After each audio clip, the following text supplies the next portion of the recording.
Hi అండి, అందరికీ నమస్కారం. ఇదైతే సాటర్డే మార్నింగ్ లాగా అర్లీ మార్నింగే లేచాను. 5 o'clock అయితే లేచేసి ఇంటి ముందు అయితే క్లీన్ చేసుకొని ముగ్గు అయితే పెట్టుకున్నాను. ఈ ధనుర్మాసంలో రంగురంగుల ముగ్గులు వేసుకోవాలంటారు కాబట్టి 6 చుక్కలు 6 వరుసలండి ఈ ముగ్గు అయితేను.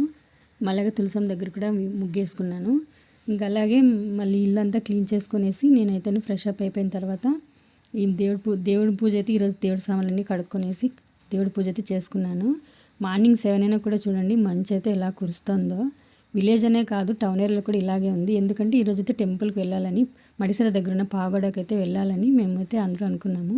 అందుకే అర్లీ మార్నింగే లేచేసి పూజ అది చేసుకునేసి వచ్చాము ఇక్కడికి. ఇక్కడైతేనే స్వామివారికి తైలాభిషేకం చేయించుకోవాలని అన్నారు. మా ఇంట్లో మేషరాశులు ఇద్దరు ఉన్నాం కాబట్టి, ఏళ్ళనాటి శనిలో ఉన్నాం కాబట్టి స్వామివారికి పూజ అయితే చేసుకోవాలన్నారు స్వామీజీ వాళ్ళు.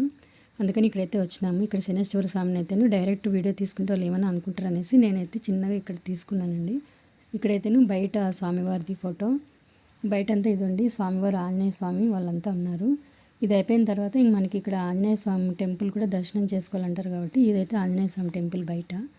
స్వామివారు అయితే లోపల ఎంత బాగున్నారో మన ఆంజనేయ స్వామి. ఇక్కడ ఏమంటే స్పెషల్ స్వామివారి హృదయంలో సీతారాములు ఎంత బాగా చిన్నగా ఉన్నారండి, వెండితో చేశారు విగ్రహాలు. అదైతే ఎంత బాగా అనిపించిందో. భలే ఉన్నారండి స్వామివారు అయితే. ఆ సీతారాములు చూసి కొంతసేపు జై శ్రీరామ్ జై శ్రీరామ్ అని అనిపించింది. అందరికీ నమస్కారం అండి.